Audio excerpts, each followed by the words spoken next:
Hey guys, what's going on, everybody? This is Dayne from NYYU. We'd like to welcome you to the Farm Report. Carlos, how you doing today? I'm good. How are you, Dane? Good. So we got to get into a couple of the guys that have just had amazing weeks this last week. Of course, first hmm up is Jason. He has just been Yep. unbelievable the last hmm 2 months. So what did his week look like? He hit 478 with a 556 on base for a 1208 OPS, three extra base hits, 10 RBIs, four walks, and a stolen base. And this is after he got called up to AAA. He's just Yeah, these are hasn't slowed down at all. right. And we're hearing some rumors that the Yankees may be thinking about giving him a call up hmm in September. What do you think about that?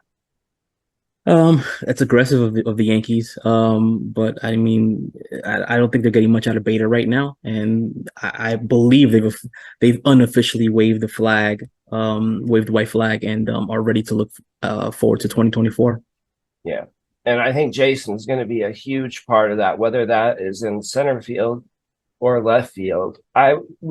We talked earlier this week, and I was telling you that I talked to a scout buddy of mine who said that earlier in the year, Jason was really, really working on his defense in center field, Mhm. and that has improved enough where his reads and routes are above average now, and he actually thinks that he can stick in center field long term. Do you think that? Well, I can say that I've seen from the last few games that I've seen him. I've even tried to include more defensive plays in the highlight reels for certain players now, and he does look like his route running is a little better. It has improved, so I mean that's a positive, and hopefully he continues to work at that. Yeah, he's just looked phenomenal on both sides of the ball. hmm If this was a different team that handled prospects better, he'd be up, in my opinion. If this were the Braves, if this were the Orioles, Rays, Dodgers, and they had a need like we do, we'd have seen Jason by now. But this is the Yankees. Yeah, I mean that's one of the things that I've said before. I mean the Yankees don't seem to like to strike when the iron is hot. They'd rather wait a little bit, and then the cooling period starts, and then all of a sudden now they start thinking about making a move on a player. Yeah, I just hope they don't. I don't know if calling him up now is rushing him, but I hmm think it's a great opportunity to get his feet wet because he needs to be a very big part of that team next year. Yeah, I mean, there's a few guys that I think of that. But going back to Jason, I just want to talk about like how remarkable of a turnaround he's had for his Yeah, season. I guess please. for some people, because if you look at his first 67 games, he was hitting that, and that's as of June from the beginning of the season to June 30th. He was hitting 197 with a Wow. 345 on base, 702 OPS. His batted balls in play was only 250, which is low for him. He's usually around 350, 360. 18 extra base hits, 10 home runs. He had a walk rate of 18.4% and a K rate of over 28%. And this is one of the things that you and I have spoken about before, that I wished he was a little bit more aggressive. I understand the plate discipline is part of his thing. And he says, hey, I'm only going to swing at the pitches that are in my zone, in the zone that I like, and that's fine and dandy. But it was a fine line for me. I wanted to see him be a little bit more aggressive. And if you look, since July 1st, that's the last 49, 50 games, he's hitting 348 with a 417 on base, 927 OPS. His batted balls in play is now 431.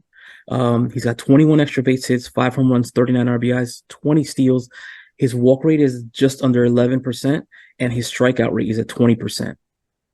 That's So such just an by him being a improvement. little bit more, yes, just by being a little bit more aggressive, he's tweaked his entire, he's tweaked his offensive numbers, and he's completely turned around his season. Because I mean, I think he's hitting 267 right now, and I mean, not too long ago we were talking about how, hey, if he can just get to 250, it's a successful season at this point. Yeah. And look at him, who knows where he might end up now. Yeah. I mean, you can make a serious argument that he has been the best player in minor league baseball, or at least the best hitter for the last 6, 8 weeks. I would say since their All-Star break, probably. Yeah. I mean, he has been absolutely phenomenal. The exit velocities are just ridiculous. He's hitting everything over 100 miles an hour, it seems. Mm-hmm. I mean, Yeah, it's just, and it's not just pulling it. He's also going upward with 100 plus miles an hour as well. Yeah. And from both sides of the plate as well. Hmm. It's just, he's been ridiculous. Now, here's a question that I had posed to me, and I want to get your take. Where do you see him in a lineup in the future? I think he could be a modern leadoff guy with his high on base percentage, with his speed, the ability to turn around either side. Hmm. I think that he makes a, I mean, in the Yankee lineup, I wouldn't mind seeing him at number two, hitting in front of Judge. But leadoff would also work. yeah. Well, after Jason, we got to talk about the other guy that has just been mind-blowingly impressive, and that's Drew Thorpe. Yep. Yeah, the guy has He's absolutely impressed me.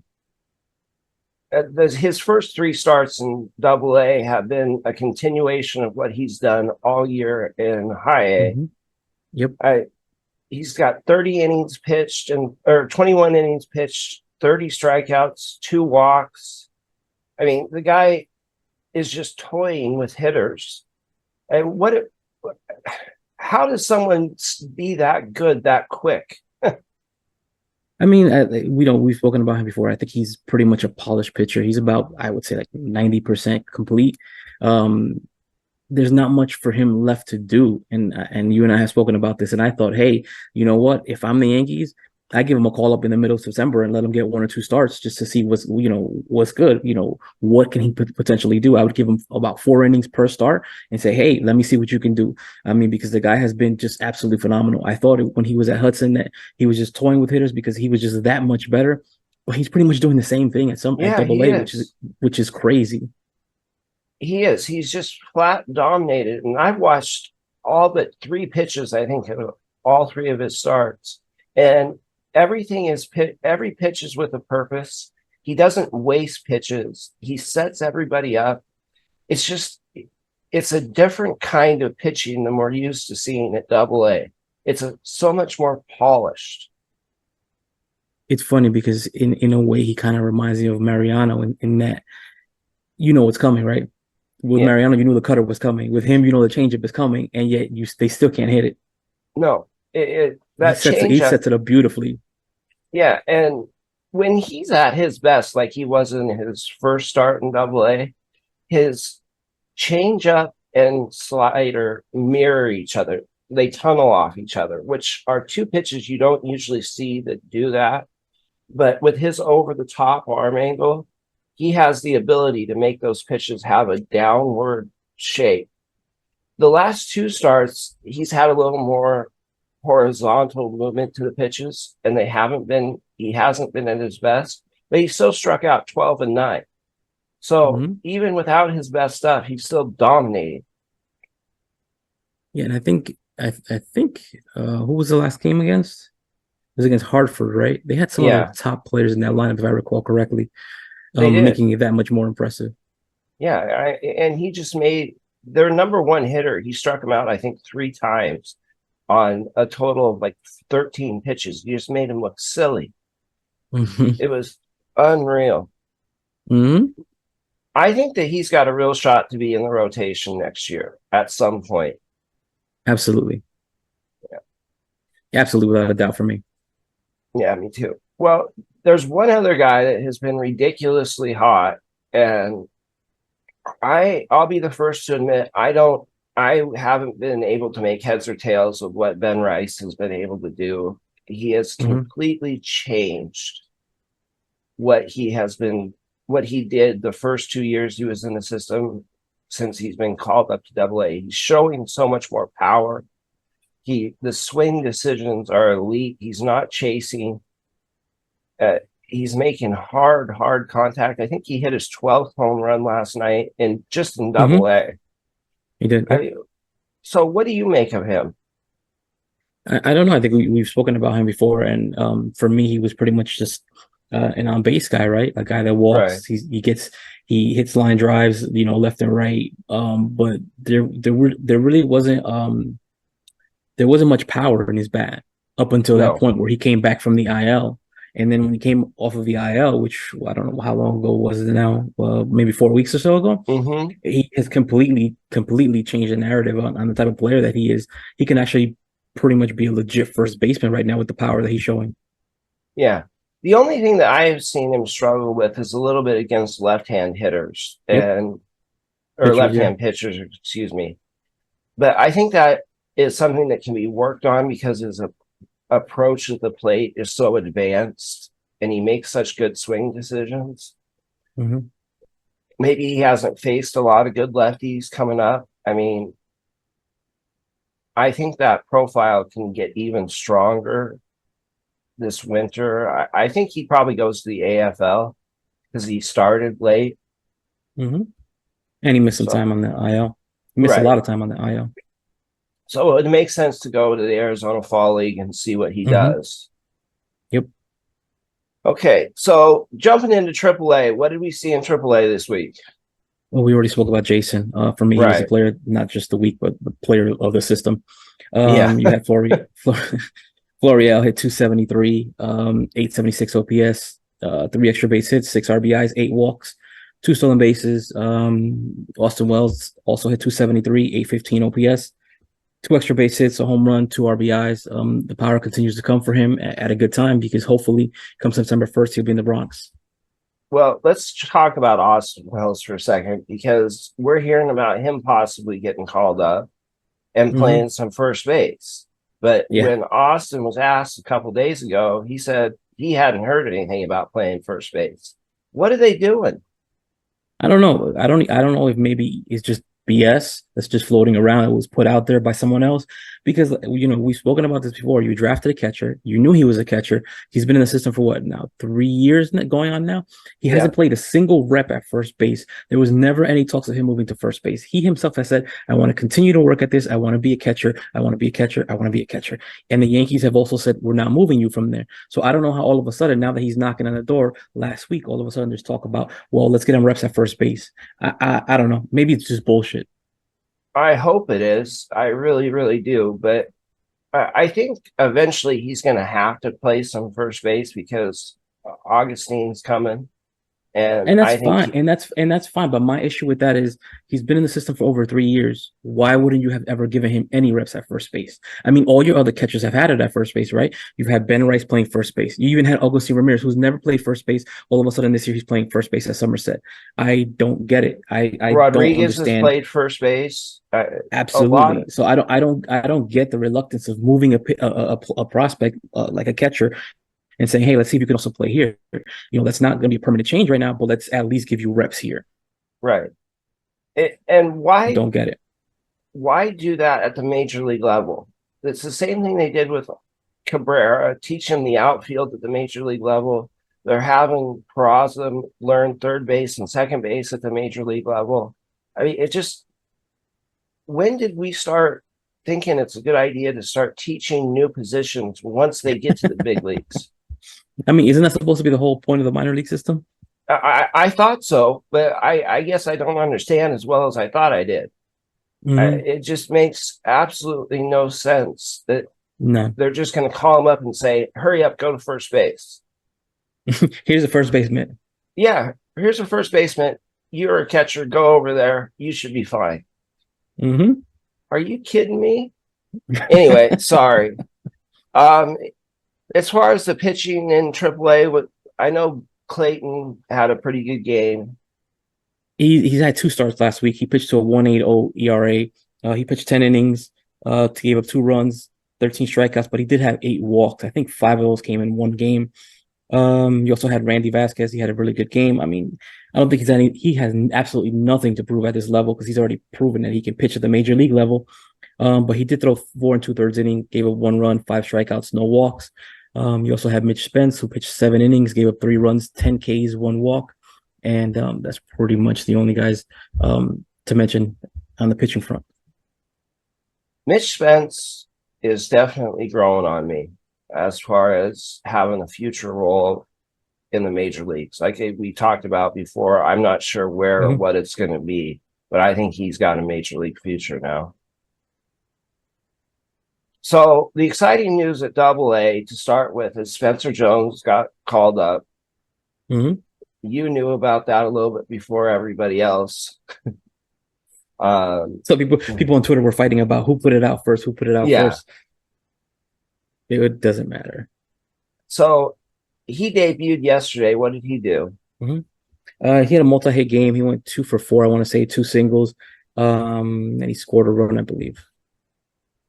I think it's a I think he had one line drive and an infield single showing off his speed, and he made a really good play on the bases where I think he went from first to third on a base hit. But yeah, I mean, showing off his athleticism, but we already knew that the type yeah. of player that he is. I think it's a really good idea that they got him up and he's getting his feet wet. I think he Mhm. was kind of stalled at Hudson Valley a little bit. Just he had been there so long, he needed to Mhm. move. He's seen so many teammates move up. For me, regarding Spencer, I don't want to say that he didn't earn it because he's had an up and down season. But I like to challenge. I like to challenge prospects, especially top prospects. I like to see them challenged. I like to see them stand up to that and say, "Hey, I'm here. I can do this. Let's go." Yeah. And that's my hope for him there.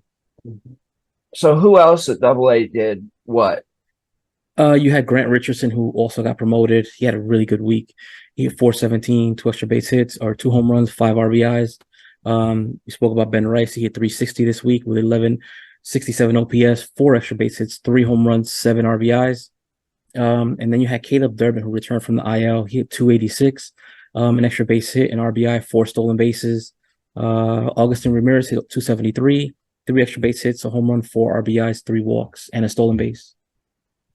Stole a base? He steals base. He does. I think he stole 10 in the FCL last season. Wow. Um, I'm so excited And it about was third him. base, by the way. It was third base, by the way. Oh, really? Yes. I'm so excited about him. The more I watch him, the more legit that I see everything that he does. And I think it's starting to click for him now. He was struggling a little bit, but he's had a couple multi-hit games over the last couple of days. So maybe he's coming around, well, adjusting that adjustment from high A to double A is one of the hardest ones that you can make in all of baseball. And from it just single A to double A. Remember, he started in Tampa. oh, okay, that's a good point. But anyway, I that he adjusted within a Hmm. 10 days, 2 weeks really speaks to his talent and his ability. Yeah. And we saw a lot of other guys that it takes much longer before they start hitting. Hmm. I And mean, you have some guys on this team who are struggling to adjust right now at Somerset.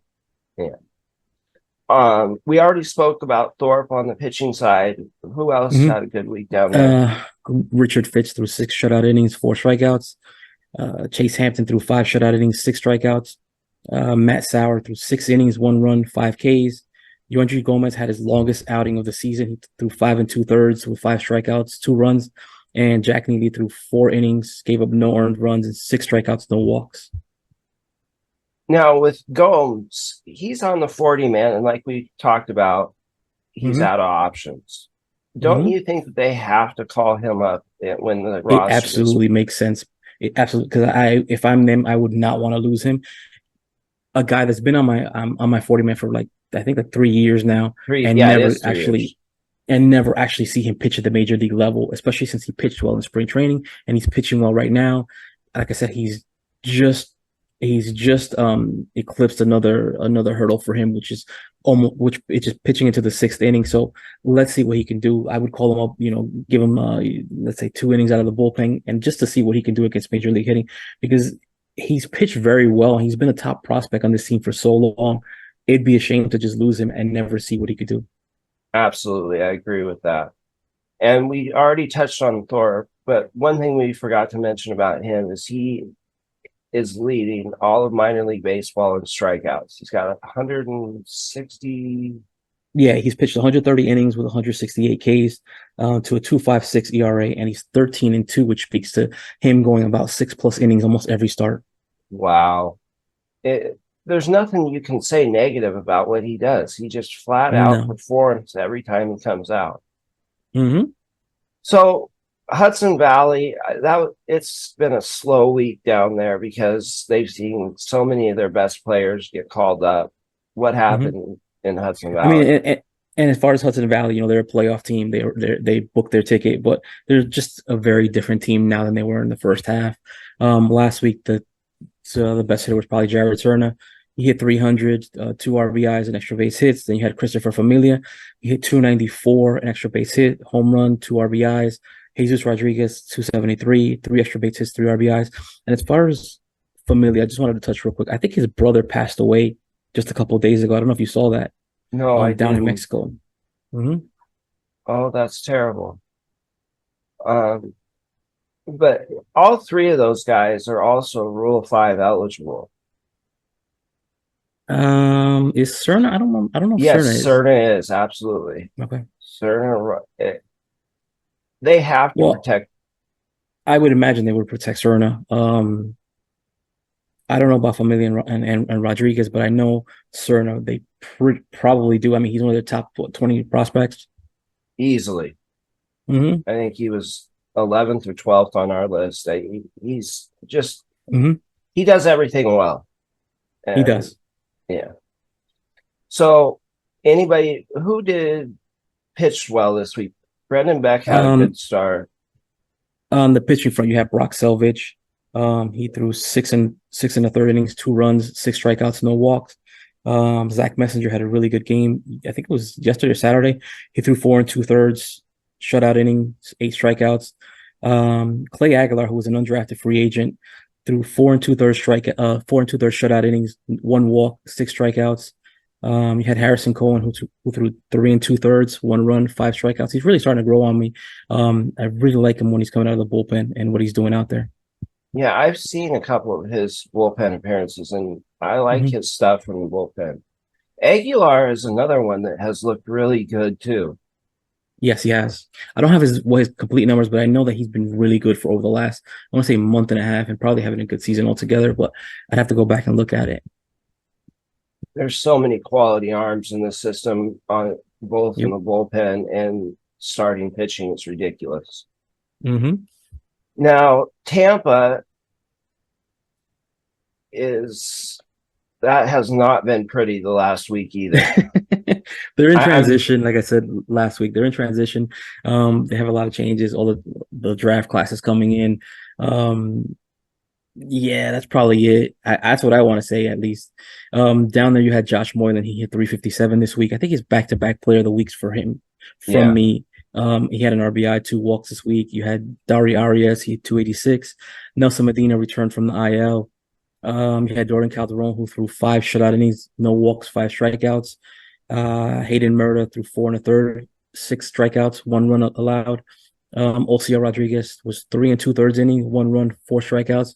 And George Lombard Jr. made his debut this that's week, right. and I believe he's hitless so far. I want to say I I think he's hitless so far, but yeah. yeah, he made his debut this week, and along with other couple of other undrafted kids that were called up, like Jason Castillo or Now, Jackson. Sorry.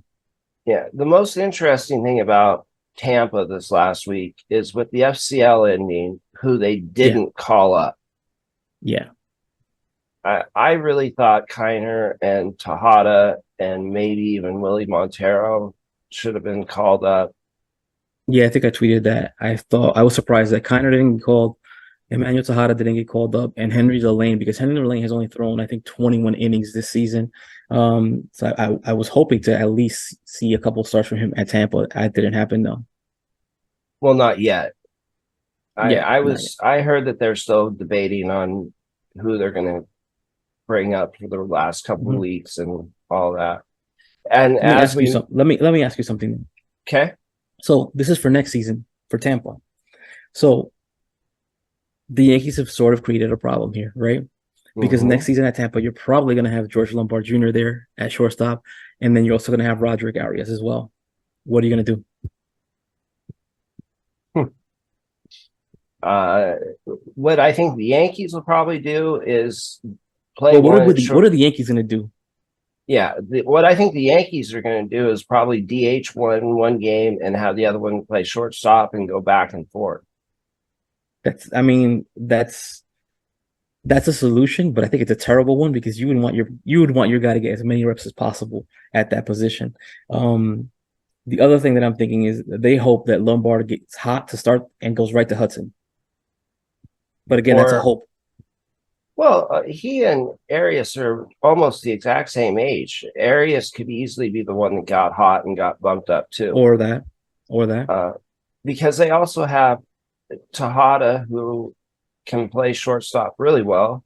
Kiner's another middle infielder. All those guys are going to be Hans Montero again is going to be a part of that mix next year. They've got a lot of guys that play that second shortstop, third base at Tampa next year, and they're going to have to make some decisions. I was going to say, it wouldn't surprise me if they made a move because there's just not enough innings to go around for all of those guys. No, and I can't see him trading either Arias or Lombard. Yeah, I agree. I mean, like I said, they're gonna have to make a move because you need to get reps for these kids at some of these positions, and you're just not gonna be able to use the DH all every other game to stash someone while someone else gets a start at that position. Something's gonna have to change. Absolutely. I think you're right. We're going to see somebody traded this winter from that group. There's no other way to do it and still get everybody reps. So jumping into the FCL, they closed out their week in the championship. It was bad. It was bad. Was it? I think in the championship, in the final game, well, in the first game was the first game, but in the last game, which was the second game of that series, they lost 9-1. It was not even close. It was not even close. It was 3-0 before you had even gotten settled in. They scored another 3 in the following inning. It was bad up until Edouard Palomir came into the game. He's the one that actually calmed things down because he threw I want to say 4 shutout innings, and then he got relieved, and it was just BP after that. Was it? It was bad. It was bad. I had a couple players who actually texted me afterwards, and they were pissed about what happened in that game. Yeah, I could see why. I really wanted them to win again, go back to back. Yeah. But yeah, I mean, I was a little surprised. One of my biggest surprises about that series was how little they hit, which was surprising because the top 4 or 5 guys led or were top 10 leaders in almost every single offensive category. So it was a little surprising for me. But I mean, yeah, it's baseball. It happens. It does. And they're really young, so some of them will be back next year. Yeah, it's nothing to be concerned about with that group. I think that's probably the most talented group that we have at any level. I'm just impressed with those players, and they hit for average too, which is really nice. A lot of them do, yeah. And then the DSL finished up this last week, also, didn't they? Yeah, what happened in the DSL was terrible. The DSL Yankees were leading the league in the entire season up until the last week. Colorado was just surging for like since the All-Star break, and in the final week, the Yankees lost the first place position, and they went into the last game of the season back a half a game, and they had 1 game to play. And because of the tropical storm that was going over DR, they canceled the game, and the Yankees were basically not allowed to play that, or they canceled the game, and the Yankees weren't allowed to make that game up or try to retake first place. And that was the end of the season for them.